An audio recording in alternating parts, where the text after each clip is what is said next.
ஆக வந்து இயக்கம் மூலம் நம்ம எல்லாருக்கும் ஒரு சொந்தமாக இங்கே உருவாக்குறோம். இல்லையே உருவாக்க போகிற ஒரு சொந்தமாக நான் மாற்ற ராஜ்யசபா மெம்பராக சார் பிரசன்ட் தாங்க அவரை போய் சந்தித்து நெசவாளத்தினருக்கு ಒಂದು ವಾರಕ್ಕೆ ಮೊದಲ ಅಯ್ಯ ಈ ಪ್ರಶ್ನೆ ಬಂದು ನೀವು வந்து ಮಾತಾಡ ರಾಜ್ಯಸಭೆಲ್ಲ ಆಯನ ಹೇಳಿ ಕರೆಕ್ಟಾಗಿ ನೆಸವಾಳ ಇರ್ತಾನೆ ಈ ನೆಸವಾಳ ದಿನಕ್ಕೆ ಮೊದಲ ನೆಸವಾಳ ಇರ್ತಾನೆ ಅವ್ರು ಹೋಗಿ ಮಾತಾಡಿರ್ತಾರೆ இது மாதிரி அவர் ஆத்திரம் இல்லைன்ற அவர் மாத்தாடி கொடுத்துருக்காங்க பொதுப்படாங்க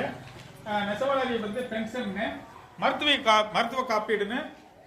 ஏற்பாடு மாசங்க ஆங்கிலம் மாத்தாடிடும் தேவாங்க சமூக ஒற்றுமையை வலியுறுத்தி நம்ம தேவாங்களையே இதுவரை வந்து நம்ம சமூக வந்து கவர்மெண்ட் வந்து ஏன் சலுகைகள் இருக்காது ஏங்கி நடைமுறைகள் நாம் கொண்டு வருவதற்கு நம்முடைய உழைப்பு ஒன்று சேரி வாங்கி அவருடைய பலன்கள் இயங்கியது இதனால நம்ம வந்து தெளிவாக கேட்டு தேவாங்கர் முன்னேற்ற பேரை இது வந்து நம்முடைய துன்ப தகவல் வந்து எழுதாரா இதனால